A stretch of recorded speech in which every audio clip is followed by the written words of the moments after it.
Hello friends, Pranjal Assamলৈ সকলোকে স্বাগতম জনাইছো। এই ভিডিওটো সেইসকলৰ বাবে বিশেষকৈ যথেষ্ট ইম্পৰ্টেন্ট যিসকলৰ কাইলৈ বা পৰহিলৈ পৰা যিখিনিতে ইন্টাৰভিউ ষ্টাৰ্ট হৈছে সো সেইসকলে বিশেষকৈ ছোৱালীসকলে এটো মই 1600 মিটাৰৰ ওপৰত কৈছো সেইকাৰণে ছোৱালীসকলে ভিডিওটো শেষলৈকে নিশ্চয় চাব আৰু এতিয়ালৈকে চাগে ইতিমধ্যে আপোনালোকে নিশ্চয় প্ৰিপাৰেচন সম্পূৰ্ণ কৰিছে বহুতে আৰু হয়তো কাইলৈৰ পৰা ইন্টাৰভিউ হয়তো হ'ব লগা আছে সেইকাৰণে এতিয়া যিসকলে হয়তো প্ৰিপাৰেচন ভালকৈ কৰিলে সেইসকলৰ কাৰণেটো ভাল কথা আৰু যিসকলে হয়তো এতিয়ালৈকে ভালকৈ কৰা নাছিলে সো সেইসকলৰ যথেষ্টখিনি সমস্যা হ'ব আৰু ৰানিং আপোনালোকে গম পাই যে নিশ্চয় প্ৰত্যেকবাৰ আপোনালোকে দেখা পাইছে চাগে লৰাৰ তুলনাত ছোৱালী যথেষ্টখিনি ৰানিংত বেয়া হয় বহুতৰ বেয়া এই কাৰণে হয় যে ছোৱালীসকলে বহুতে অনুশীলন কি কৰে ইন্টাৰভিউ মাত্ৰ কেইদিনমান আগৰ পৰা ষ্টাৰ্ট কৰে আৰু বহুতে কি কৰে যদিও ইন্টাৰভিউ কাৰণে ভালকৈ আগৰ পৰাই অনুশীলন কৰিছিলে টাইমিংও ভাল কৰি আছিল যথেষ্ট ভাল টাইমিংত দৌৰি আছিল বহুতে 6.5 মিনিট 7 মিনিটত দৌৰি আছিল কিন্তু চাব তাৰ মাজৰো কিছুমানৰ কি হয় ইন্টাৰভিউত গৈ ৰানিং বেয়া হৈ যায় কিছুমান ভুলৰ কাৰণে সো মই সেই ভুলটোৰ ওপৰত আপোনালোকক ক'ব লৈছো সেইকাৰণে ভিডিওটো আপোনালোকে ভালকৈ চাব যদি স্কিপ কৰে কথাখিনি বুজি নাপাব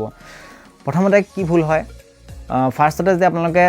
ভালকৈ যদি আগৰ পৰা অনুশীলন নকৰে তেনেহলে জানে যে আপোনালোকৰ টাইমিং ভাল নহয় তেনেকুৱা খুব বেছিকৈ ভাগৰ লাগিব কিন্তু যিসকলে কি কৰে বহুত ভালকৈ ৰানিং কৰাৰ পিছতো ইন্টাৰভিউত কেতিয়াবা বেয়া হৈ যায় টাইমিং ভালে দৌৰি থাকে কিন্তু ইন্টাৰভিউত বেয়া হোৱাৰ কাৰণটো কি 400 মিটাৰত যে আপোনালোকৰ 4 পাক থাকে এটা বহুতে কি কৰে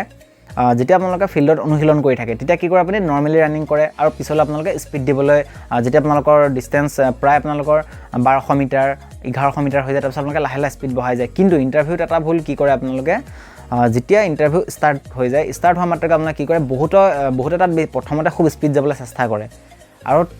হিহতকে দেখি পেলাই আপোনালোকে কি কৰে যিসকল স্পিড যায় সেইসকলক দেখি পেলাই আন আপোনালোকে যিসকলে ভালকৈ ৰানিং কৰি আছিল সেইসকলেও তেওঁলোকৰ লগত স্পিডত ৰানিং কৰি দিয়ে আৰু তেতিয়া কি হয় আপোনালোকৰ প্ৰথমতে ভাগৰ লাগি যায় আৰু পিছলৈ আপোনালোকৰ ৰানিং একেবাৰে বেয়া হৈ যায় আৰু তেতিয়া কি হয় আপোনালোকৰ যদি আপোনালোকে পাছ কৰিবলগীয়া থাকে আপোনালোকে বহুতে ফেল কৰিবলগীয়া হয় তো প্ৰথমতে এই ভুলটো আপোনালোকে কেতিয়াও নকৰিব চাব যে কোনোবা যদি স্পিডত গৈছে যাব দিব কাৰণ কি হয় স্পিডত তেওঁলোকে অলপ দূৰহে যাব তাৰ পিছত এনেও স্লো হৈ যাব সেইকাৰণে আপোনালোকে দেখাক দেখি পেলাই স্পিড দিবলৈ প্ৰথমতে চেষ্টা নকৰিব যিটো হিচাপত আপোনালোকে অনুশীলন কৰি আছিল ঠিক সেই ধৰণে দৌৰিব তাতকৈ অলপমান স্পিডত আপোনালোকে ৰানিং কৰিব কিন্তু এনেকুৱা নহয় যে আপোনালোকে যিমান স্পিডত ৰানিং কৰি আছিল ইন্টাৰভিউলৈ গৈ কাৰোবাক দেখি পেলাই তাতকৈ আপুনি দুগুণ স্পিডত দৌৰিবলৈ লৈছে যদি তেনেকুৱা কৰে তেনেহলে আপোনালোকে 100% ৰানিং বেয়া হ'ব আৰু দ্বিতীয়তে কি ভুল কৰে বহুতে ভালকৈ অনুশীলন নকৰে কিন্তু তেওঁলোকে যেতিয়া ইন্টাৰভিউলৈ আহে তেতিয়া ইন্টাৰভিউত সকলোৰে লগতে স্পিডত দৌৰিব চেষ্টা কৰে কিন্তু যিসকলে ভালকৈ অনুশীলন কৰা নাই সেইসকলে প্ৰথমতে সদায় স্লোকৈ আৰম্ভ কৰিব স্লোকৈ আৰম্ভ কৰি আপোনালোকে কি কৰিব যেতিয়া আপোনালোকৰ দুপাক মান কমপ্লিট হৈ যায় যেতিয়া আপোনালোকৰ দেখিব যে 1 কিলোমিটাৰ সম্পূৰ্ণ হৈ গৈছে তাৰ পিছত আপুনি চাব যে আপোনালোকৰ কিমান আৰু ক্ষমতা আছে আপোনালোকে কিমান স্পিড দিব পাৰিব তেতিয়া পৰা স্পিড বঢ়াবলৈ আৰম্ভ কৰিব আৰু প্ৰথমতে যিমানখিনি হক আপোনালোকে প্ৰথমতে কিটা স্পিড যাবলৈ চেষ্টা নকৰিব যেতিয়া আপোনালোকে প্ৰথম পাক ষ্টাৰ্ট কৰে যদি আপোনালোকে 200 মিটাৰ ট্ৰেকত হয় তেনেহলে আপোনালোকে প্ৰথমতে দুপাক মান এটা মিডিয়াম হিচাপত আপোনালোকে গৈ থাকিব খুব বেছি স্পিড নহয় আৰু একেবাৰে স্লো নহয় তাৰপিছত আপোনালোকে এটা নিজৰ পেছলৈ আহি যাব 400 মিটাৰ ট্ৰেকত আপুনি প্ৰথম পাকটো এটা মিডিয়াম স্পিডত যাব তাৰপিছত আপুনি এটা হিচাবৰ স্পিডলৈ আহি যাব এটা নৰমাল সেই তাৰপিছত আপোনালোকে 2 নম্বৰ 3 নম্বৰ পাকটো এটা নৰমাল স্পিডত দৌৰিব যেটো আপোনাৰ ৰেগুলাৰ স্পিড থাকে হেতু আৰু যেতিয়া আপোনালোকৰ লাষ্ট পাকটো থাকে সেই পাকটোত আপোনালোকে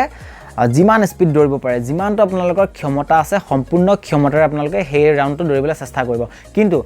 যদি 400 মিটাৰ ৰানিং কৰিছে তেনেহলে একেবাৰে প্ৰথম পাই আপুনি 100 মিটাৰৰ নিচিনাকৈ নদৌৰিব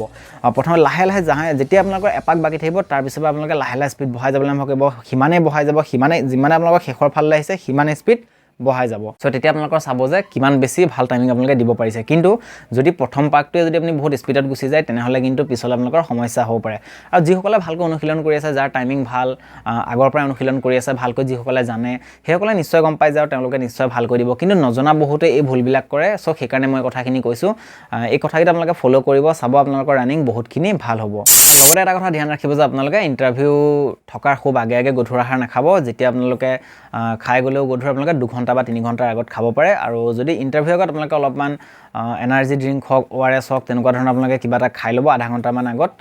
তেতিয়া আপোনালোকে অলপমান দৌৰিবলৈ অলপমান আৰু ষ্টেমিনা পাব যদি ভিডিওটো চাই ভাল লাগিলে আৰু ইয়াৰ দ্বাৰা যদি আপোনালোকে কিবা এটা জানিব পাৰিছে তেনেহলে ভিডিওটো লাইক শেয়াৰ আৰু লগতে চেনেলটো সাবস্ক্ৰাইব কৰিবলৈ নাপাহৰিব লগ পাম আকৌ নেক্সট ভিডিঅ' জয় আই অসম